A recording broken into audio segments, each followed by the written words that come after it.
Jesus estava muito à vontade, querendo chegar em Jerusalém. Importante. A gente passou os últimos domingos todos falando que Jesus estava muito dentro de Jerusalém. Agora nós vamos refletir um pouquinho de por que ele queria chegar em Jerusalém, o que tinha de tão especial que ele precisava fazer lá. E com isso, Jesus queria comemorar lá em Jerusalém a Páscoa. A Páscoa fica daqui quantos dias? Pessoal, as crianças aí, quantos dias falta para a Páscoa? Uma semana, né? Então, semana que vem a gente já vai ter um culto festivo de Páscoa.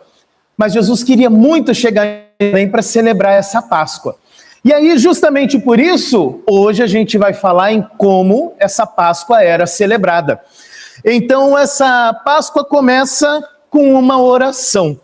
Ela está projetada ali e nós vamos agradecer a Deus pelos elementos que fazem parte da Páscoa. Vamos fazer todos juntos essa oração?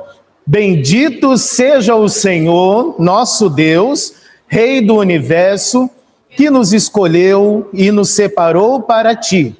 Em teu amor, nos deu dias santos para celebrarmos a festa dos pães sem fermento.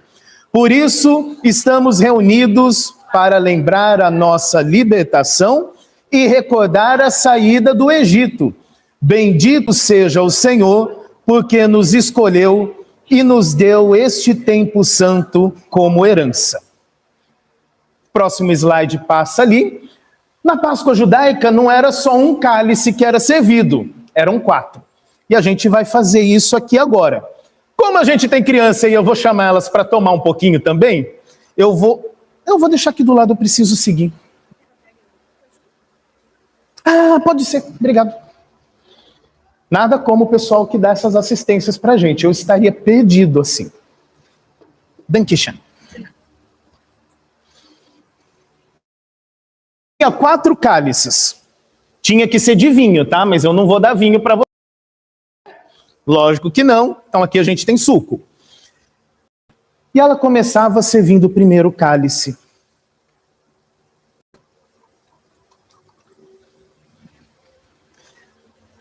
Colocava-se vinho só no primeiro cálice para começar, e aí o ritual vinha então, primeiro cálice de vinho, ele é chamado de cálice da santificação. Por quê? O que quer dizer a palavra santo? Agora quero jogar para a igreja inteira, ver se os adultos ajudam aqui. Santo quer dizer o quê? O pessoal foi rápido aí. Santo quer dizer separado. Então isso aqui já era para dizer o seguinte: essa refeição que nós vamos fazer não é uma refeição comum. Ela é diferente das outras. E é por isso que o primeiro cálice, ele indica que essa semana a gente está comendo algo que é separado das outras refeições. O primeiro cálice de santificação, de separação. E por isso mesmo, ele é servido, ele é distribuído. Só que como eu tenho suco de uva, eu posso entregar para as crianças, eu vou fazer o seguinte. Crianças, vocês podem... Eu tenho copinho, tá bom? E eu vou dar um pouquinho para cada um para tomar também. Tá joia? Pode vir buscar.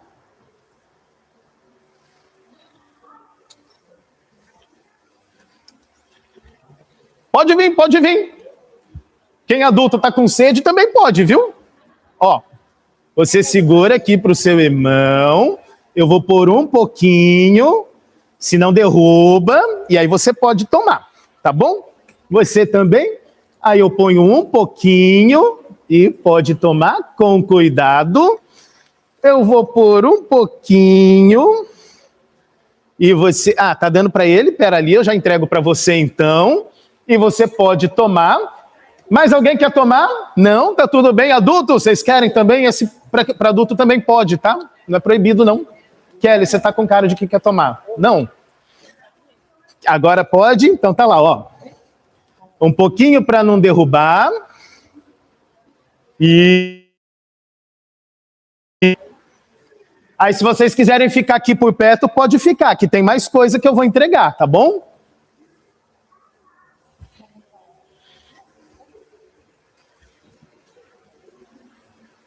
Esse vinho, eles tomavam então para lembrar e começar o ritual e falando assim: agora essa refeição é diferente das outras refeições.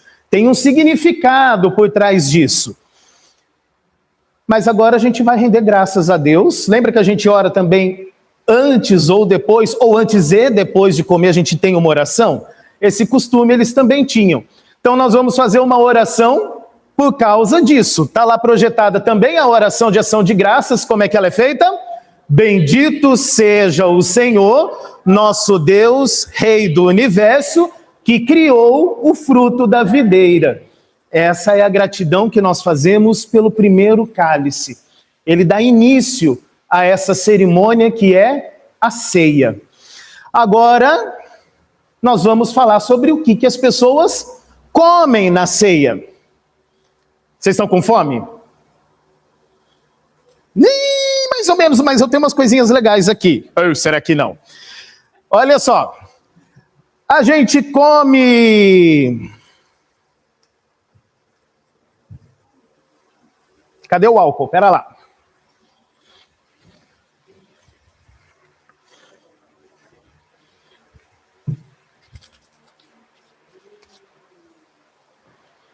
Nessa Páscoa, eles tinham que comer isso daqui. Quem sabe o que é isso aqui?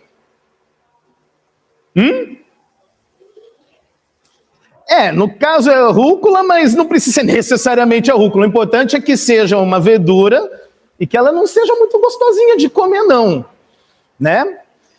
Para que serve essas verduras? Quem lembra? Adultos, vocês ajudam, vai lá. Para que servia? Então deixa eu ver, ó. Eu vou fazer o seguinte, eu vou dar uma folhinha para cada um, vem cá. Pega uma lá, não come ainda, pera lá, só segura. Quer também? Pega uma folhinha, só segura, a gente vai comer junto, hein? Quer também? Pega lá. Uma pro Benício também, vamos ver? Deixa eu pegar uma menor aqui, né? Tadinho, vamos cá. Agora todo mundo segura e vai comer junto, tá bom? Todo mundo junto. 1, 2, 3 e... E aí, gostou? Achou gostosa? Só ela. É bom? Ih, ó. Gostou? Qual o gosto que ela tem? É amargo. Por que precisava comer uma verdura que fosse amarga? Para eles lembrarem que eles eram escravos lá no Egito, e ser escravo era uma coisa muito ruim também. Então, para lembrar dessa escravidão, eles comiam ervas amargas. Mas eu vou falar que eu fui bonzinho, tá? Porque eles deixavam isso aqui de molho na salmoura para ficar pior. Eu não fiz isso. Era pior, viu? Coisa que também se come nessa Páscoa. Tem um pão especial, um pão diferente que se come. É pão, mas ele é fininho, ele não tem fermento nenhum. Por que o pão não podia ter fermento? Aí essa pergunta é difícil. Quem vai ajudar?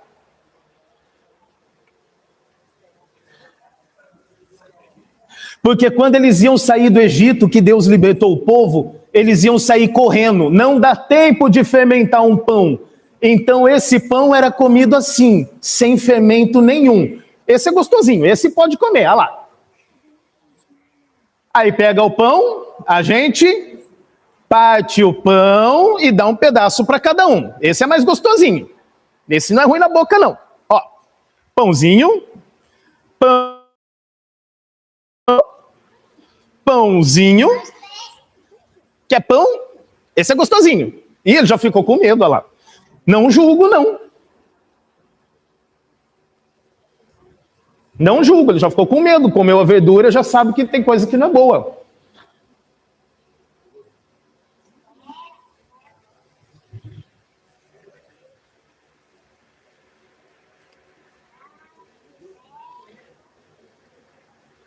Esse é o ritual que acontecia quando eles tomavam o primeiro cálice.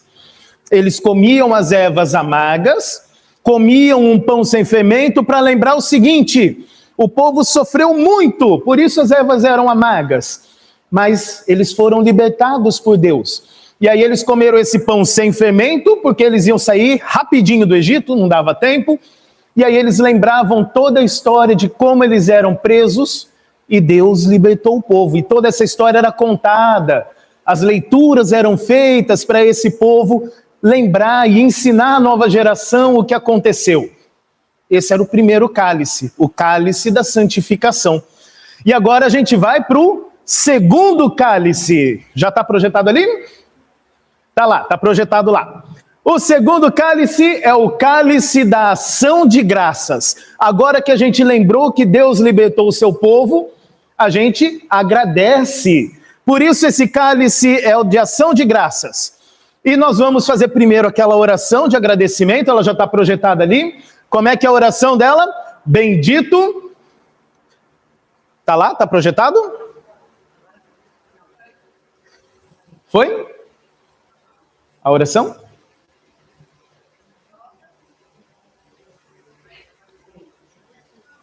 O pessoal está achando lá. Achou? Agora achou, está lá. Então nós vamos fazer a oração de gratidão por esse segundo cálice. Como é que é a oração? Bendito seja o Senhor nosso Deus, Rei do universo, que da terra tira o pão. E quando é feita essa oração, eles serviam mais um cálice, que era de vinho, tá? Só que aí, agora, entra o principal da festa. O que eles comiam de carne na festa da Páscoa judaica? Era uma coisa que eles também tinham que comer lá quando eles foram libertados do Egito. Era uma vaca? Não, não era uma vaca. E os adultos vão ter que ajudar. Adultos, o que eles comeram que era uma carne que tinha lá na Páscoa? Um cordeiro. Vocês não vão poder comer, tá? Esse aqui não é de comer. O orçamento, né, gente? Tem limitação do orçamento. Eles comiam um cordeiro. E esse cordeiro tinha que ser consumido todinho na Páscoa. Para eles era só uma refeição. Mas aí chega no Novo Testamento, e quem que a Bíblia fala que é o Cordeiro de Deus? Nós? Não, tenta de novo. A Bíblia fala que ele é o Cordeiro de Deus. Porque assim como um cordeiro também precisava ser consumido, ele se entregou pela gente. Já está apontando para Jesus, né? E na época eles não sabiam disso ainda. Mas aí a ceia deles tinha um banquete de cordeiro que eles comiam. Vocês gostam de comer carne? Você gosta, né? Tem cara de que é churrasqueiro esse daí, né? Esse aqui também. Gosta de comer carne? Gosta, né? Então eles comiam o cordeiro junto e tomavam esse segundo cálice. Esse é o cálice, portanto, da comunhão. Era aquele momento demorado da ceia, onde o prato principal era servido, as pessoas comiam, conversavam entre si, por isso um cálice de comunhão. Aquele momento gostoso de estar juntos, né? Agora, eu vou pedir para vocês, crianças, fazerem o seguinte, tá? Senta lá com os papais de vocês um minuto. Eu não vou interromper isso aqui não, mas é que vai ser um pouquinho mais demorado que vai vir agora. Agora a conversa vai ficar um pouquinho diferente.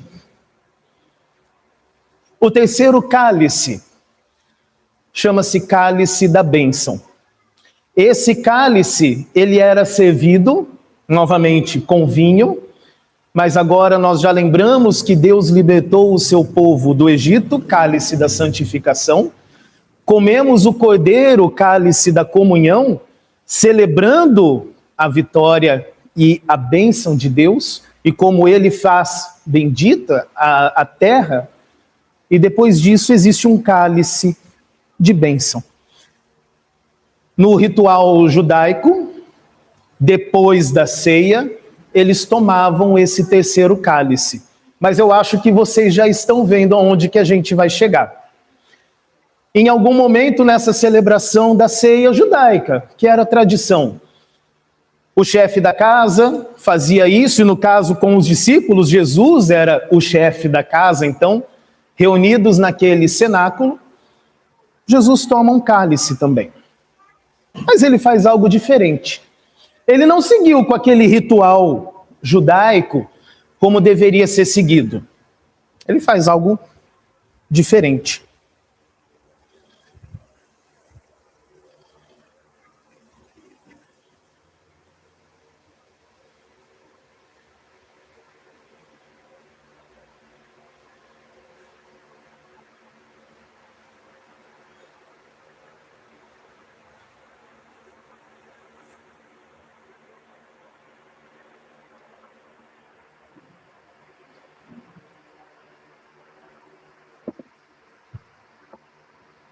E agora eu quero refletir com vocês.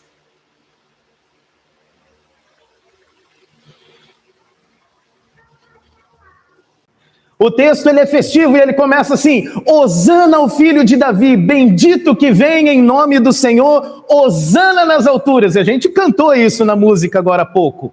E a multidão inteira estava cantando em Jerusalém. Jerusalém toda se movia, os ramos sendo balançados para o ar, as bocas estavam abertas porque o rei estava entrando em Jerusalém. E que momento maravilhoso é esse! Mas essa que é aquele ponto curioso, aquela tensão que existe nesse domingo. Eles estavam aclamando o rei verdadeiro, mas eles não conheciam quem era esse rei. O que eles estavam dizendo é verdade, né? Mas eles não estavam vendo exatamente o que é que estava acontecendo ali. Eles aclamam o filho de Davi, mas não entenderam o que é esse filho de Davi, que é o Senhor que vem salvar, não pela espada, mas pelo triunfo da cruz. Nós, porém, nós continuamos cantando Hosana hoje em dia também, mas nós cantamos sabendo quem ele é. Jerusalém aclamou aquele que não conhecia exatamente quem era, mas a igreja cristã continua cantando Hosana, porque ela conhece aquele que entrou em Jerusalém. Conhece porque ele se deu a conhecer por nós. Conhece porque ele revelou quem ele é na cruz, com a sua paixão, com o seu corpo, com o seu sangue. Esse é o Hosana verdadeiro. Hosana quer dizer: Senhor, salva-nos. Essa cena do Domingo de Ramos, ela é muito bonita. Existe fervor, existe entusiasmo, a cidade toda arrumada para receber o Messias, mas o entusiasmo da multidão ainda não é aquela plenitude da fé. Existe aclamação, mas existe confusão. Existe louvor, mas existe uma expectativa bem mais carnal que está ali. Ficou preso só em Jerusalém, isso tem muito a ver com a gente. Nós gostamos de aclamar um rei que confirme o de um Jesus que entre na cidade para resolver os nossos problemas do jeito que a gente quer.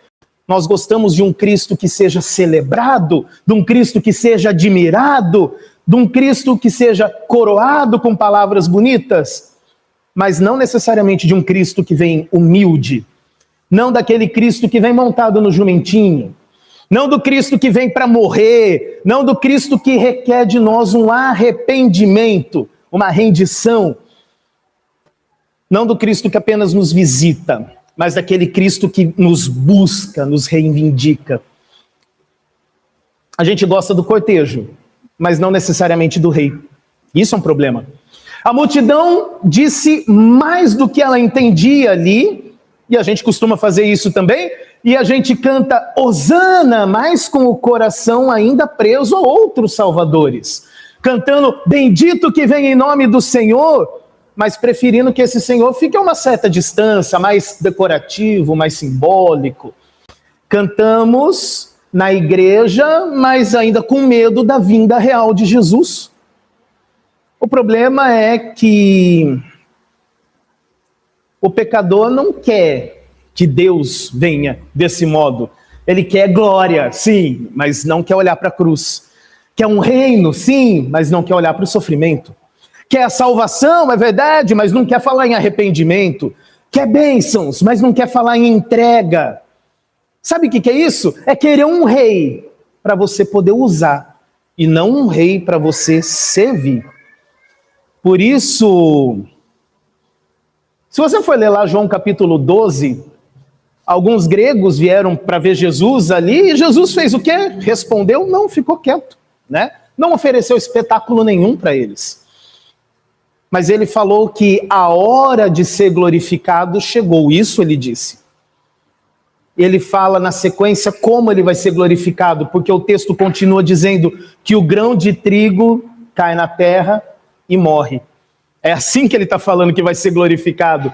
Ele fala de glória, mas a glória é que passa pela morte. E é aí que o nosso coração humano começa a tropeçar, porque o coração humano não quer aceitar um Deus de poder, quer aceitar melhor um Deus que mostra aquele poder visível, né? De glória aparente, e não um Deus que reina no madeiro da cruz. E aí a coisa fica mais séria, porque quem entra em Jerusalém não é um mestre, não é o herdeiro de Davi, não é um profeta galileu, é muito mais do que isso. Quem entra em Jerusalém é o próprio Messias, é Cristo. É o próprio Deus que visita o seu povo, como Zacarias tinha profetizado.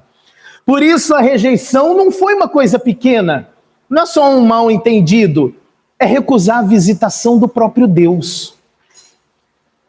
Por isso vem aquela voz do céu, se você quiser acompanhar isso pelo Evangelho de João, capítulo 12, né? É a terceira vez que vem uma voz do céu, e essa voz é Deus dizendo, eu já o glorifiquei e ainda o glorificarei. É o próprio Pai testemunhando do Filho, desde o céu. E o céu interpreta corretamente aquilo que o povo de Jerusalém não estava entendendo.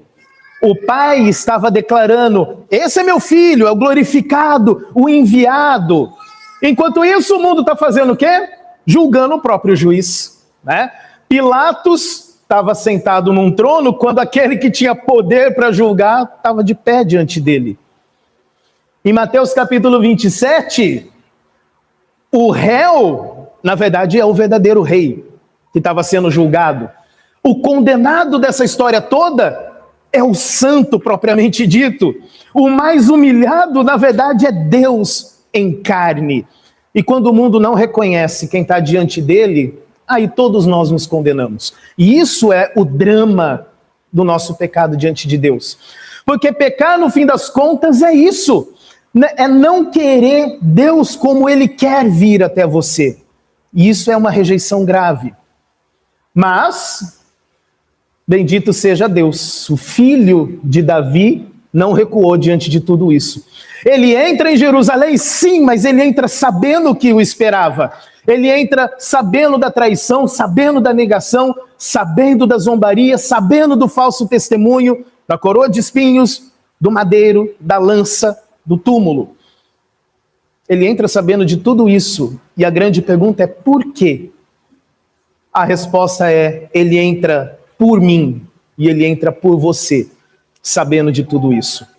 Por isso, Mateus capítulo 26, ele já entrega tudo quando ele toma o pão e toma o cálice, e ele diz que esse é o seu corpo que é dado, o seu sangue que é derramado para perdão dos pecados. Então o rei, ele entra em Jerusalém como o cordeiro. A gente acabou de mostrar para as crianças. Ele não vai apenas para um conflito, ele está indo para o altar, ele vai para ser a oferta, ele vai para ser o sacrifício. E ali ele se revela a glória que Jerusalém ainda não estava compreendendo até aquele momento. A glória de Deus não desaparece na paixão. Isso é importante. O Pai já tinha dito, eu já o glorifiquei e o glorificarei ainda. Essa glorificação, ela passa pela cruz. O verdadeiro esplendor do Filho aparece não quando os homens aplaudem com ramos, porque ali está cheio de confusão, mas aparece quando o Filho é fiel até a morte. Ali você tem a glória de Deus. Isso é evangelho de verdade, porque o rei entra para salvar aqueles que ainda não entendem o que está acontecendo, aqueles que o usam, aqueles que o traíram, aqueles que o negam, aqueles que o abandonam. Aliás, tema do nosso culto na Sexta-feira Santa, esse abandono. aqueles que cantam Hosana sem entender o que estão cantando. Ele entra por pecadores, ele entra por minha causa e por sua causa. Por isso a igreja continua cantando Hosana, continua cantando bendito que vem em nome do Senhor, continua falando Hosana nas alturas, mas a gente canta de um outro jeito. Não que o modo seja mais digno em si mesmo, não porque ele é melhor do que em Jerusalém, não porque ele tem mais mérito, mas porque o próprio Cristo se deu a conhecer. E nós sabemos quem é esse que vem, afinal de contas. Nós sabemos porque a cruz interpretou esse Hosana para nós. Nós sabemos porque o túmulo vazio confirmou quem ele é. Nós sabemos porque a voz do Pai não ficou sozinha no céu, mas foi confirmada pela obra do Filho na terra. Nós sabemos que ele mesmo ensinou o sentido da sua entrada em Jerusalém, porque ele veio para dar a sua vida. E quando a igreja canta, bendito o que vem em nome do Senhor, ela já não está mais cantando meio que no escuro, como em Jerusalém. Ela canta conhecendo o nome daquele que vem, conhecendo as suas feridas, conhecendo a sua misericórdia, conhecendo o seu coração. Por isso mesmo Jerusalém aclamou, quem não conhecia plenamente, mas nós vamos continuar aclamando, porque nós conhecemos o crucificado, o ressuscitado, o Filho glorificado pelo Pai. E essa que é a beleza litúrgica desse Domingo de Ramos. O canto do Domingo de Ramos não é um evento lá do passado. A igreja tomou nos lábios porque esse rei continua vindo e continua visitando. Ele entrou em Jerusalém, sim, entrou para morrer, entrou para cumprir as Escrituras, entrou para oferecer esse sacrifício perfeito, mas esse mesmo Cristo agora, ressuscitado e glorioso, ele não abandonou a sua igreja, e ele continua vindo em nome do Senhor. Ele vem na sua palavra todas as vezes que meditamos nela. Ele vem no perdão dos pecados todas as vezes que ele é proclamado. Ele vem no evangelho todas as vezes que ele é anunciado. E ele vem no altar com o seu corpo e sangue por mim e por você. Por isso a aclamação de Hosana não é um enfeite, não. Ela é uma confissão. Ela é fé. Ela é reconhecimento. Porque ela canta ao rei, mas agora sabendo quem ele é. Então, nós, assim como Jerusalém ergueu os seus ramos naquele dia para saudar o rei que entra, hoje nós elevamos os nossos corações, porque esse rei, ele vem. Não é um rei que nós inventamos, não é um salvador que foi moldado pelo meu ou pelo seu desejo, mas é o verdadeiro Cristo, o Filho de Davi, o glorificado do Pai, que entra numa forma humilde, porém vencedor. O que morre e vive. O que veio, o que vem e definitivamente o que virá para a glória de Deus Pai. Amém? Dito isso,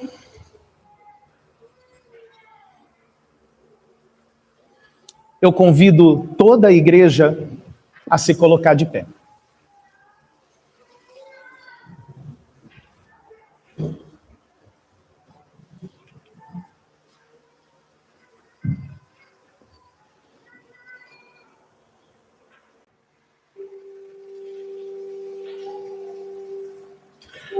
O Senhor seja convosco. E com teu Espírito. Levantai os vossos corações. Levantemos ao Senhor. Demos graças ao Senhor nosso Deus. Assim fazemos, é digno e justo. É verdadeiramente digno, justo e do nosso dever que em todos os tempos, em todos os lugares te demos graças. Ó Senhor Santo Pai, onipotente e eterno Deus, mediante Jesus Cristo nosso Senhor, portanto com os anjos e arcanjos e com toda a companhia celeste, louvamos e magnificamos o teu glorioso nome, exaltando-te sempre, dizendo: Santo, Santo, Santo é o Senhor Deus dos exércitos. Os céus e a terra estão cheios de tua glória. Hosana, Hosana, Hosana nas alturas. Bendito, bendito, bendito aquele que vem em nome do Senhor. Hosana, Hosana, Hosana nas alturas. Pai nosso que estás nos céus, santificado seja o teu nome, venha o teu reino, seja feita a tua vontade, assim na terra como no céu. O pão nosso de cada dia nos dá hoje, e perdoa-nos as nossas dívidas, assim como nós também perdoamos aos nossos devedores. E não nos deixes cair em tentação, mas livra-nos do mal. Pois teu é o reino, e o poder, e a glória para sempre.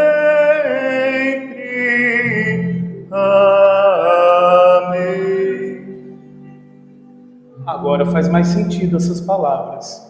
Nosso Senhor Jesus Cristo, na noite em que foi traído, tomou o pão e, tendo dado graças, o partiu e deu aos seus discípulos, dizendo: tomai e comei, isto é o meu corpo, que é dado por vós. Fazei isso em memória minha.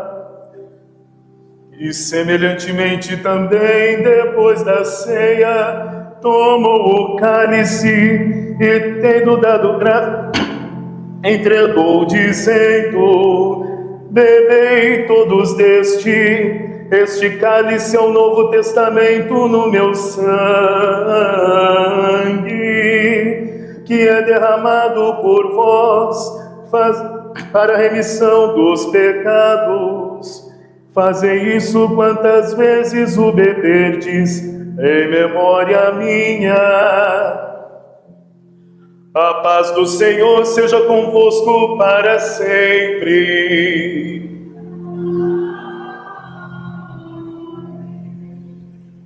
Cordeiro divino, morto pelo pecado, se compassivo. Cordeiro divino, morto pelo pecado, se compassivo.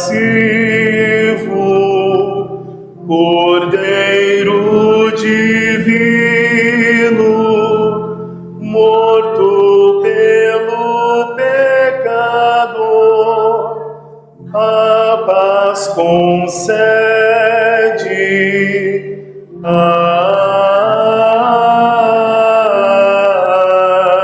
Amém. Podem ficar à vontade, podem sentar-se.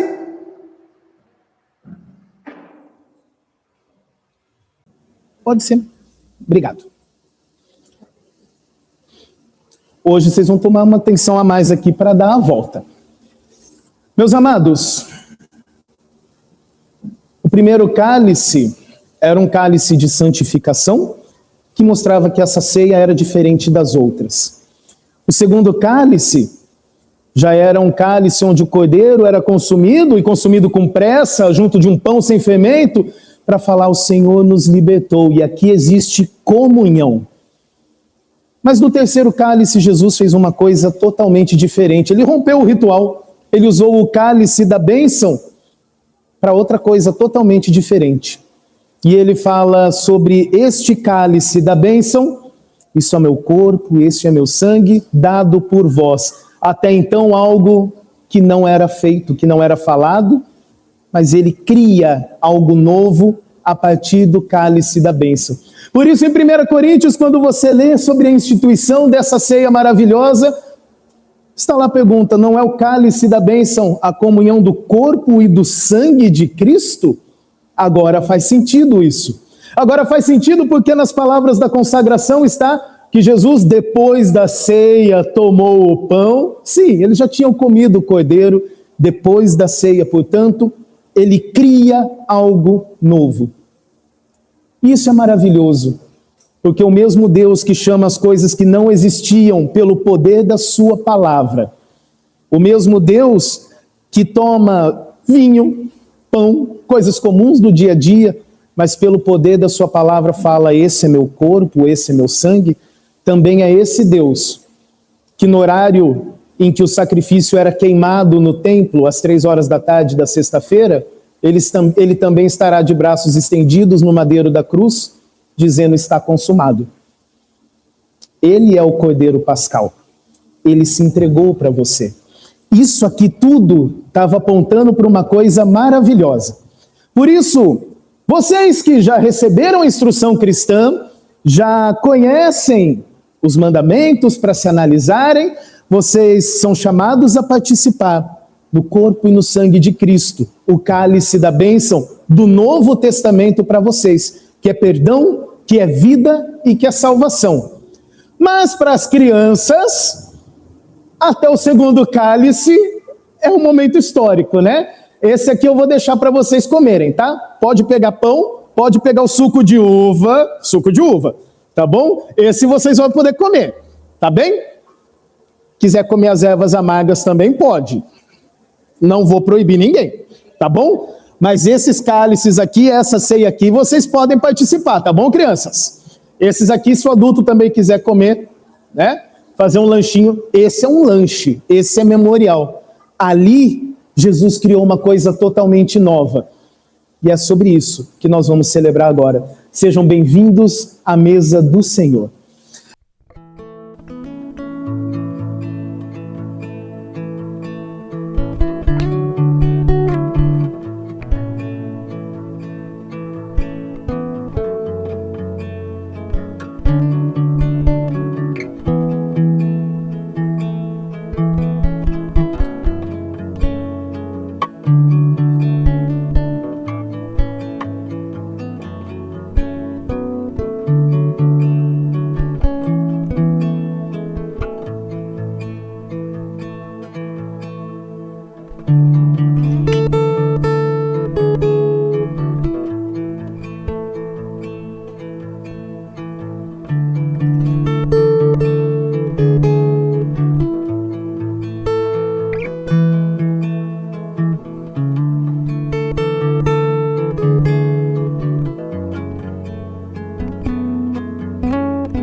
Amém. Opa, som. Agora sim. Amém. Eu enchi mais um, né? Eu falei que eram 4 cálices, né? Eu enchi mais um. Esse 4 cálice anuncia algo especial.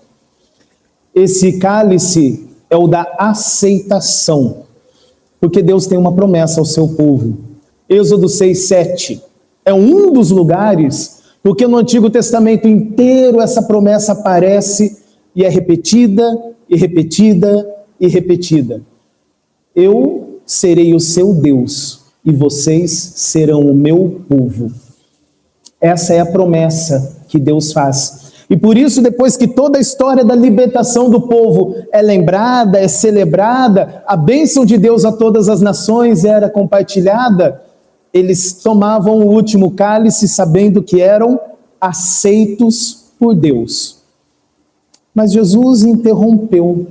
No terceiro cálice ele fez uma coisa nova, e aí ele saiu do cenáculo, foi para o Monte das Oliveiras.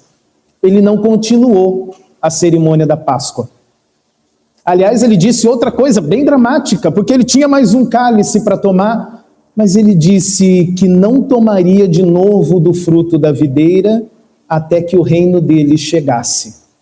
E ele deixou essa ceia em aberto. E isso para nós é uma promessa, porque ele anuncia: eu serei seu Deus e vocês serão meu povo, mas ele fala que esse cálice ainda não era a hora de ser tomado. Coisa profunda isso, né? Por isso, passa ao próximo slide, por favor.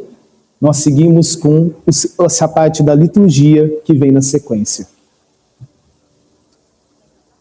Vamos fazer sem cantar mesmo? Nos colocamos de pé e nós anunciamos aquilo que proclamamos todas as vezes que celebramos a ceia do Senhor. Todas as vezes que comerdes este pão e beberdes este cálice,